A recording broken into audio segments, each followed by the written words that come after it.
is going on, friends? It is Ben with Bearded Spruce back for another DIY project. Today we're doing a really fun one. It is this floating DIY nightstand. It's actually a set of two for under $100, including the mounting hardware, the finish that I use, everything. Of course, as we know, the last couple years, lumber prices go up and down, so I'm not promising that it will always be $100 for the two of them, but right now in 2024, the beginning of 2024, these are under $100 for the two of them. And it includes the hardware to build the drawer, to mount it, everything. So it's pretty exciting. Before we get started, I want to say a few things. One, thanks for watching. A ton of you guys have been watching my videos recently, and a lot of you aren't even subscribed, which some YouTubers are bothered by that, but honestly, I just want people to enjoy my videos, to comment. There's been tons of questions and comments and excitement around a lot of my videos. I do a lot of DIY projects as well as tutorials around the house on doing some things that might be intimidating. I also have a bunch of tool reviews, and honestly, I don't review a tool until I have at least a year of solid usage out of it. Some of the tools I actually wait a little longer because I feel like I really need to test it out and make sure that it's a good tool or a bad tool, depending on the review, right? So feel free to check those out or not. This project is on the beginner side of things, and while I have a bunch of professional tools like a table saw, a miter saw, a jig that drills pocket hole screws, you don't need all of that stuff to do this project. Honestly, if you just have some willpower and skill saw, a pencil, a tape measure, and a few other tools that we're going to go over through this project, like a straight edge essentially, you can do this project pretty easily. And I go through in detail as I go through step by step what tools you can substitute for the tools that I have. With that, it actually adds a lot of time to the video. So I added a bunch of chapters so you can kind of skip around, digest the chapters that you want to digest, or watch the whole thing if you just want to see how I do things and how much I talk in these videos. The other thing is, I let you guys in on a pretty big oops of mine on this project. I got the wrong hardware. I was trying to be cute and build the drawers a little wider than a standard drawer can be, since it is a smaller nightstand. And I go through how I messed up, what happened. Like I said, it's a long one, but we're gonna make it to the end together, and I really hope you enjoy. So let's hop back into my shop where we're gonna start this project so we can get started. First step we're gonna jump into is how to cut these all down to the size we need them for the structure of the box essentially that we're building. Down, one option is to just use a straight edge and a circular saw. I'll link to some of those materials. I know that Bora has a really nice one that I've used before that's a pretty inexpensive straight edge, or you can use just clamps on each side and have a metal like angle iron to be your straight edge. So there's lots of options, but like I said, I'm going to cut this down on my table saw because that is the tool I have at my disposal.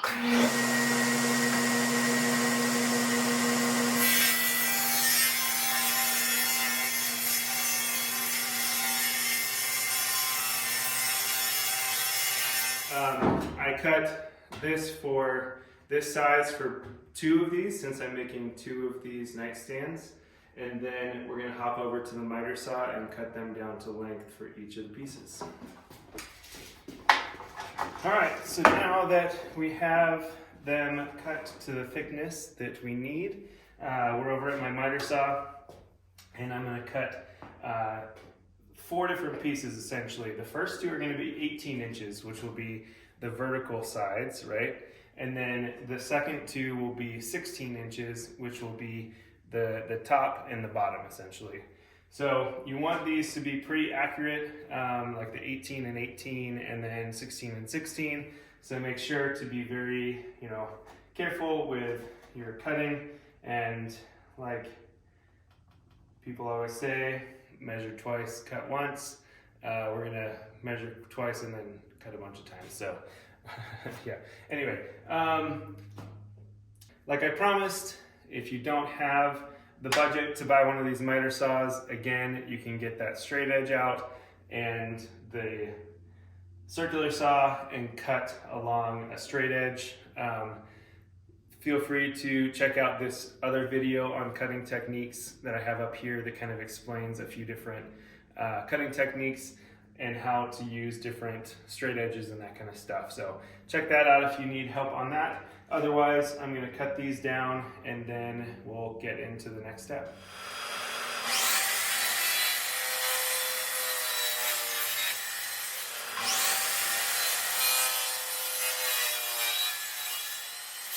This is called a pocket hole jig. It comes with a few different pieces back here that I'm not really going to show you, but it's pretty simple. What we're going to do is put the piece in just like so, and these are the vertical pieces. So the two 18-inch pieces for each nightstand is what you're going to put the pocket holes in. So we're going to put one in the bottom that's going to be towards the back, and then two in the top, kind of spread out on either side. And we're going to do these on the long side if you can't tell that. If you don't want to invest in this guy, which makes pocket holes so easy, takes all the guesswork out, the only thing you have to adjust is this little piece on the actual drill bit itself, which it also comes with, and clamp it down like so once you know it's level, and then drill a hole. You can actually get one of these inexpensive ones that you just clamp on the board like so, and adjust it to the size. All the instructions are included in both of these, by the way. But this thing makes pocket holes a breeze. But you don't have to do this. You could just put the box together, glue like we're going to do in a little bit, and use like nails, like a nail gun or something like that, to tack it into place while the glue dries, and then clamp it all together. You could totally just do that, totally up to you, but I'm going to do this for some extra stability since we're going to have a lot of people, in our house. So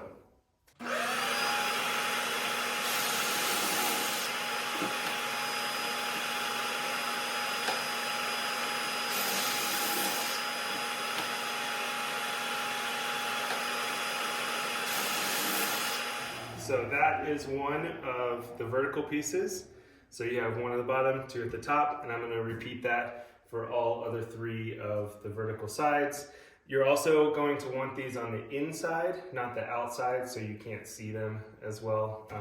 When the drawer's in on this top, you can't see these top ones at all. And I kind of tucked this one pretty far in the back, so it's mostly hidden from view.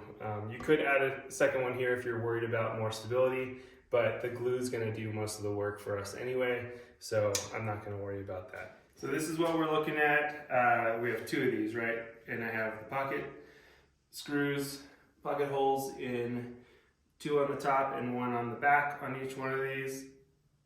And then we're going to use these 1-inch pocket screws. Like I mentioned before, if you don't want to use the pocket screws, that kind of stuff, that's totally fine. You can just glue it together and use some kind of nail gun. The glue is going to do great, and we're going to clamp it either way as it's drying. So make sure to put these shorter pieces on the outside. So as you can see here, the hole width is 16 inches, and then the 18 inches here are sandwiched in between them, because you want the top to be nice and level all the way across and to be a smooth surface for putting stuff on top of there.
this is actually the bottom now. I flipped it upside down because I'm going to staple here. What you're going to want to do, and really if you don't do pocket holes, you're going to add glue like I did before, put it together with some clamps, and then use a nail gun to secure it. And really the nail gun is holding everything together while it dries, and it adds a little stability afterwards. But you would just go around and add these nail gun nails, and you're going to want to use like 18 penny. The smaller you use, the better for this, so nothing shows. This is going to be on the bottom, but if you're doing it on the top and bottom, that's something to keep in mind. 16 penny might be a little bit too big for this project. Let it dry for about 24 hours before you sand it or anything like that.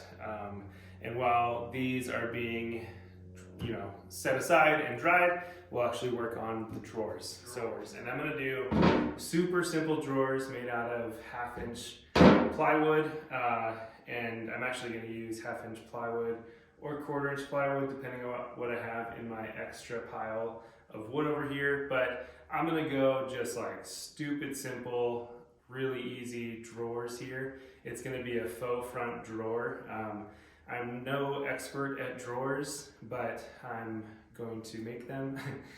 So the drawer depth is actually going to be 4 inches, and then the drawer, faux door is going to be 6 inches tall. And so I'm going to rip some of this 1/2-inch plywood.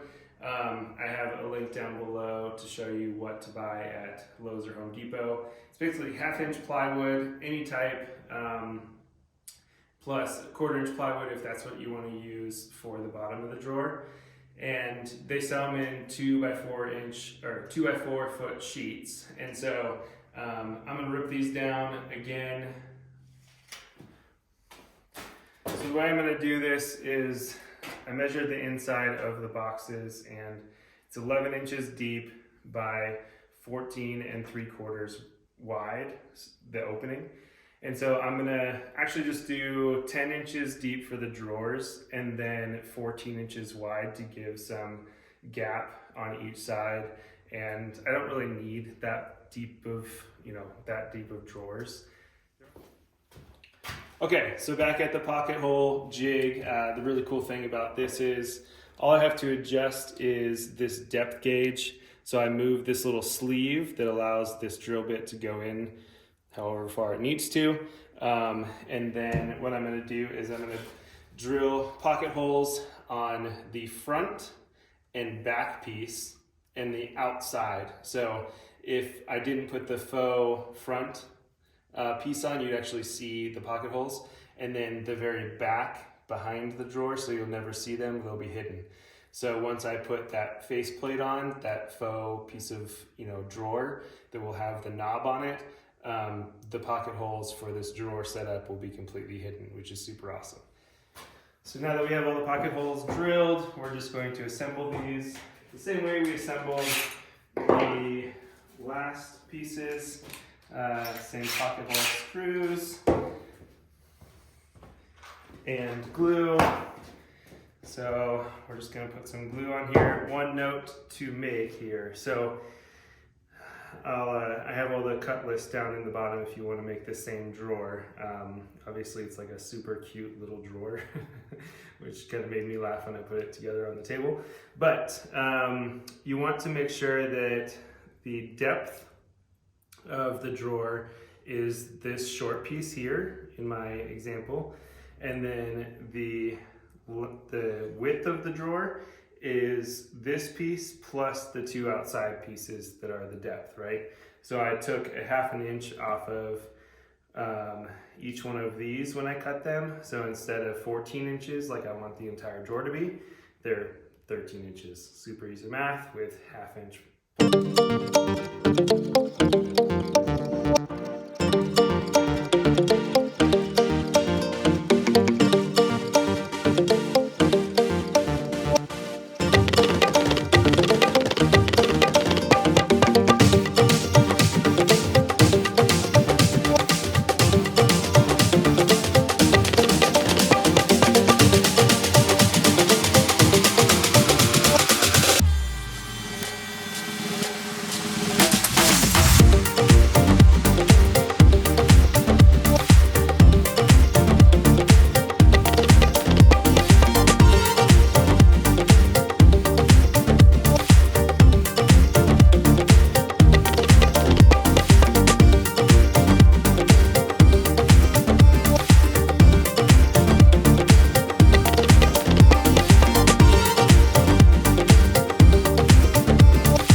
and all of the pocket screws are in. You want to wipe off any excess glue, which we'll sand it down later to clean it up.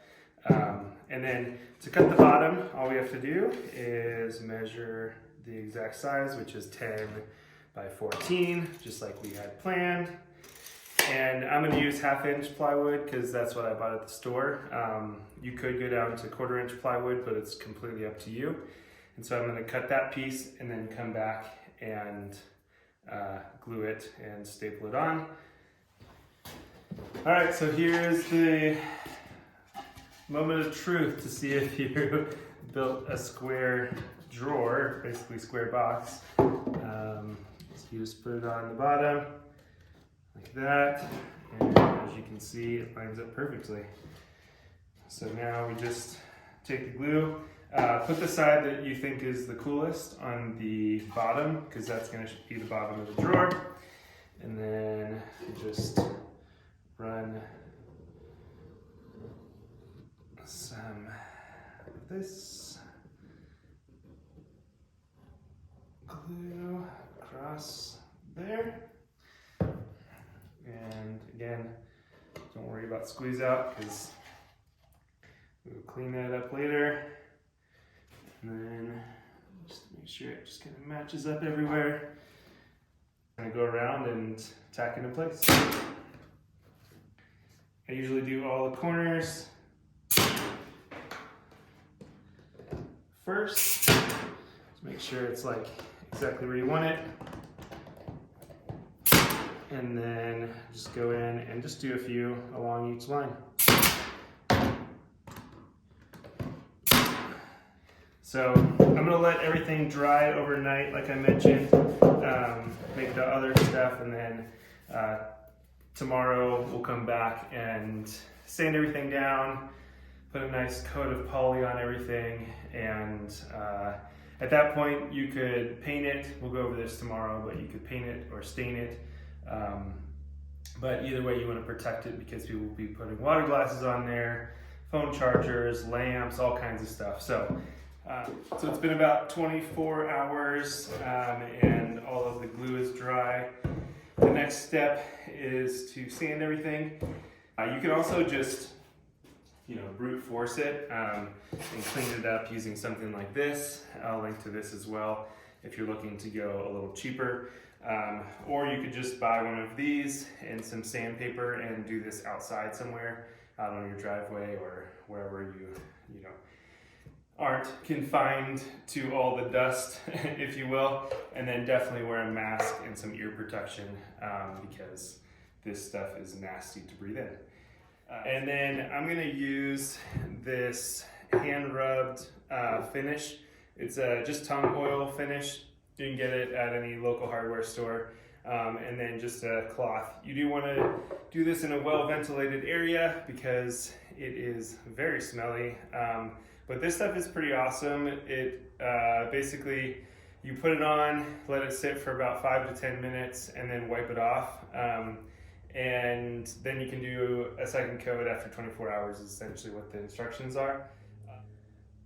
So you want a pretty liberal coat, and you can probably see already the difference between where it is and where it's not on yet. Feel free to wear gloves too. I just ran out, but I'll probably do it for my next coat. But you can see it just like really makes it pretty. So I'm back. It's been a few days. I unfortunately kind of made a few oopses. So first of all, when I built the drawers, I wanted to use this hardware so I could have a bit larger drawer. Those dimensions are what I mentioned earlier in this video. The correct dimensions for what you should do with the typical drawer slides that I am going to install now are in the description below. So you can follow along with that cut list, and you're safe to go. Those are adequate for what you want to build here, right? I thought these drawer slides were gonna be cool because you just stick it on there and there's some hardware that kind of clips in that you screw on the bottom of the drawer, and then it perfectly slides in. And then these metal brackets, if you can see them, I bent out of the way because I was kind of messing with some things to fix my mistake, but these will kind of slot into a groove back here, which that's neither here nor there because I'm not going to use these in these videos because I cut the drawers too deep.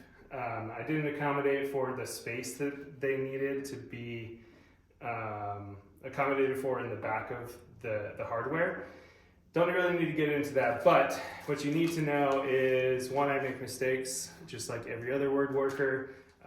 You're gonna make mistakes as a woodworker. It's not if you're gonna make mistakes, it's when you make mistakes, are you a good woodworker and can cover it up and adapt to the problem solving, which is what I did here, or are you gonna get frustrated and throw away the entire project? Either one is a journey, and you're welcome to roast me in the comments for making multiple mistakes that I'm gonna go through. But essentially, the reason why I can't just like slap this new hardware on is because I wanted them to have the bottom drawer assembly slides that I can secure there so I can have a bigger drawer. Typical drawer slides are 1/2 inch thick. So obviously this is not a 1/2 inch thick. And so for this setup, which is in the description below, the exact size that you should make the drawer, which yours might be a little different, so make sure that you measure before you make the drawers. The opening is 14 5/8. So if you subtract 1 inch total, which is a 1/2 inch on each side, you're gonna get 13 5/8. That's what the drawer should make. That's what the drawer should be made to. This is bigger than that. So what I decided to do after thinking it through is cut part of this off and make a custom little groove for the hardware, right? I thought I was so clever that I would accommodate for my mistake, and so I ran it through my table saw, and not thinking that I put screws in the side here, because that's how I assembled the drawers, right? Which you saw a little bit ago. I forgot to turn it on bypass mode and triggered my saw stop, and so I was done for the day because I was frustrated. Luckily I had another brake on hand and another blade, and if you want to see a triggered saw stop brake, there you go. I was able to get the blade out, and I'll get that serviced and sharpened so I can reuse it, but unfortunately I triggered this, which is the second time I've triggered it. The first time was wet wood, the second time was metal, which was this one. And so just know that people make mistakes, but it's how we deal with them, move forward. So what I'm gonna do now is turn it on bypass mode and actually take these screws out in case any of the nail heads that I kind of put on the sides triggered the brake. And I'm gonna trim off enough to make this that 13 5/8, which I was on the way to do, but obviously life had other plans. So I'm gonna go ahead and accommodate for my mistakes for both these drawers, and then we'll assemble them and we'll get this project wrapped up by putting a faceplate on here that is nice and neat and recessed into this space. Okay, so now that I did my little hack, lesson learned, just go with the normal drawer slides in the future and accommodate for the size accordingly. I put one slide on this side, you can see, and basically the process is you put it where you want and then screw in 2 spots right here and right here, and make sure that the slide can still smoothly operate. And for you guys, you won't have this notch, but for me it's actually kind of nice to have the notch, if I'm honest, because it kind of gives me kind of a guide on where to put the slide. And so the process goes like this. So essentially I'm going to make sure that there's a little room at the top and that it's level, and then make sure that both of the slides open the same way, because that'd be a bummer. And then I'm just going to grab these little tiny screws. I think they're probably 1/2 inch screws, and that's really all you need, because it's not like there's going to be a ton of weight on these drawers. And you're going to want to put the drawer where you want it. And then I'm actually going to use a clamp to hold it in place while I get the first screw in. And I'm basically just making it so it kind of rests on the top of my little notch. But if you're doing this on your project, you could just draw a line where you want the top of the drawer slide to go. Use a clamp to put it in place, and then I'll show you this in more detail in a second, but essentially you're going to move this part of the slide out of the way as you screw in this guy. So you put that one in place, and then you can take your clamp off. And the other one's pretty easy, because all you have to do is bring this out, and so it exposes this side over here. I don't know if you can see that, but you'll understand. There's a little spot for the screw to go in. Make sure it is level. And then screw that one in as well. And then test it out. So that's how to install the piece on the actual drawer itself. The other part of this is you push this little tab down, slide this out, and then this piece is the one that actually goes in here, right? And so to do that, I'm actually going to measure up from the bottom. So essentially, we want about 6 inches from the top is where the bottom of these drawer slides are going to be. Right there. Same thing on the other side. And then I'm going to use a speed square and a clamp right at that hash mark. You're on the right spot, right? And 2, as you are installing this, it's going to be completely perpendicular to the actual front. So the drawer will actually be like super level, right?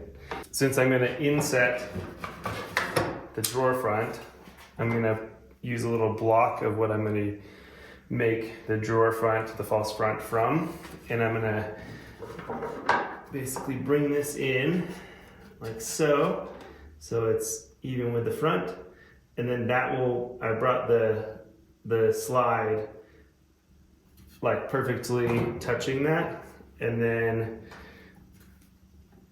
when I install this guy, there'll be perfect amount of room for the drawer front. You can take the clip off, and the way this slides in is pretty easy. You just line it up with both sides, so, and slide it on in. So I'm going to cut a piece of the same wood, 14. I'm going to do 14 and a half to leave a little room on each side, and then 6 and a half. So I'm going to cut that, and I'll come back. I'm sure there's a better way to do this. Feel free to look at other YouTube videos, but this worked for me on the first one I did. So I put a piece of tape on both sides that has some extra, like so. And then what I did was put some glue on the front here, which is going to be really the holding power once it dries. Like so, good amount. It's okay if there's squeeze out, just like the other parts of this process. And then make sure you have the piece that you want, the front piece. And what we're going to do is bring this, close it like so. And make sure that you keep the tape out on both sides. And then we're going to take the tape once it's exactly where you want it. Put this tape on the front, like so. Bring the drawer out enough to get my clamp on it. Kind of hold it in place where I want it.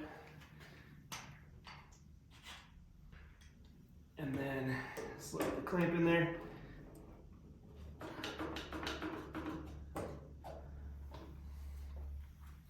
Get that exactly lined up. And then I'm just going to take my nail gun and tack it into place.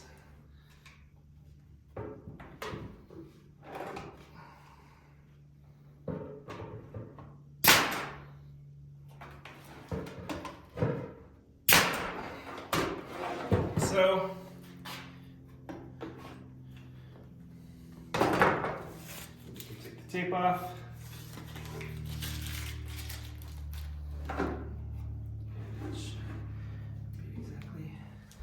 Oh, we made it. It's been a long one, like I prefaced at the beginning, but I think we got a lot done. It is mounted, it is beautiful, the drawer works flawlessly. The anchors that I use are actually 75 pounds of weight can be on them, so I think that'll be good for, coffee, a phone. Hopefully no one sits on it, hangs on it, but it should withstand the test of time for a long time to come. If you're still watching, I really appreciate you. I hope that you use the chapters to kind of skip around to the parts that really were good for you. I hope you did the project or are about to start the project. Feel free to leave comments and questions as you're going through the project in the description, or by the description below. I really appreciate you interacting with the community and just like helping people be better at their craft. So thank you so much for watching.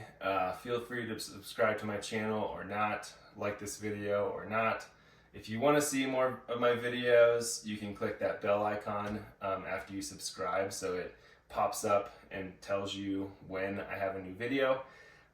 I'm at my mountain house right now, and there's going to be quite a few projects up here that are going to be pretty unique and just kind of fun, like this one, that I wouldn't necessarily do at home. So feel free to subscribe.